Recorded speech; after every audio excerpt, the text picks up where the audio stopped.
Happy Friday, friends. I can't believe we've made it through another week. I am ready to read chapter 10 of Stuart Little called Springtime. Here we go. Snowbell the cat enjoyed nighttime more than daytime. Perhaps it was because his eyes liked the dark, but I think it was because there were always so many worthwhile things going on in New York at night. Snowbell had several friends in the neighborhood. Some of them were house cats, others were store cats. He knew a Maltese cat in the A&P, a white Persian in the apartment house next door, a tortoise shell in the delicatessen, a tiger cat in the basement of the branch library, and a beautiful young Angora who had escaped from a cage in a pet shop on 3rd Avenue and had gone to live a free life of her own in the tool house on a small park near Stuart's home. One fine spring evening, Snowbell had been calling on the Angora in the park. He started home late, and it was such a lovely night that she would take her walk along with him to keep him company. When they got to Mr. Little's house, the two cats sat down at the foot of a tall vine that ran up the side of the house past George's bedroom. This vine was very useful to Snowbell because he could climb it at night and crawl into the house through George's open window. Snowbell began telling his friend about Margalo and Stuart. Oh no. So that first picture, it looks like I see Margalo. Maybe that's the picture of the vine, I'm not sure. And here is Snowbell and his other cat friend. I can maybe see a problem here with Snowbell telling more cats that he has a mouse and a bird living in his house.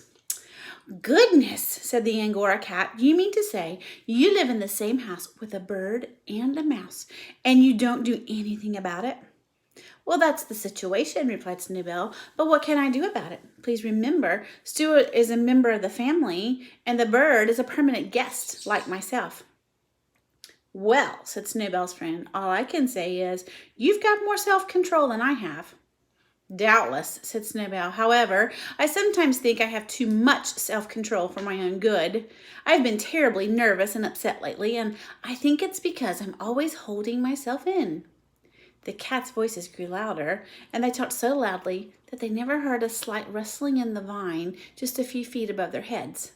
It was a gray pigeon who had been asleep there and who had awakened at the sound of the cats and began to listen. This sounds like a very interesting conversation, said the pigeon to himself. Maybe I better stay around and see if I can learn something. So that's what that picture was. It was a picture of a pigeon hiding up there in that vine. Look here, he said, the Angora cat to Snowbell. I admit that a cat has a duty towards her people, and that under the circumstances it would be wrong for you to eat Margalo, but I'm not a member of your family, and there's nothing to stop me from eating her, is there? Nothing that I can think of offhand, said Snowbell. Well, then here I go, said the Angora, starting up the vine. The pigeon was wide awake by this time, ready to fly away, but the voices down below continued. Wait a minute, said Snowbell. Don't be in such a hurry. I don't think you better go tonight. Why not? Asked the other cat. Well, for one thing, you're not supposed to enter our home. It's unlawful entry, and you might get in trouble. I am not going to get in trouble, said the Angora. Please just wait till tomorrow night, said Snowbell firmly. Mr. and Mrs. Little will be going out tomorrow night, and you won't be taking such a risk. It's for your own good that I'm suggesting this. Oh, all right, agreed the Angora. I guess I can wait. But tell me where I can find the bird after I do get in. Oh, that's simple, said Snowbell.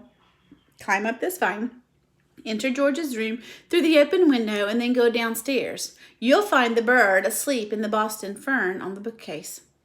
Easy enough, said the Angora, licking her chops. I'm very obliged to you, sir. Well, the old thing, whispered the pigeon to himself, and he flew away quickly to find a piece of writing paper and a pencil. Snowbell said good night to his friend and climbed up the vine and went in to bed. The next morning, Margalo found a note on the branch of her fern when she woke up. It said, Beware of a strange cat who will come in by night. And it was signed, A Well-Wisher. She kept the note under her wing all day, wondering what she had better do, but she didn't dare show it to anyone, not even to Stuart. She couldn't eat. She was so frightened. What had I better do? She kept saying to herself. Finally, just before dark, she hopped up to the open window, and without saying anything to anyone, she flew away. It was springtime, so she flew north just as fast as she could fly, because something inside her told her that north was the way for a bird to go when spring comes to the land.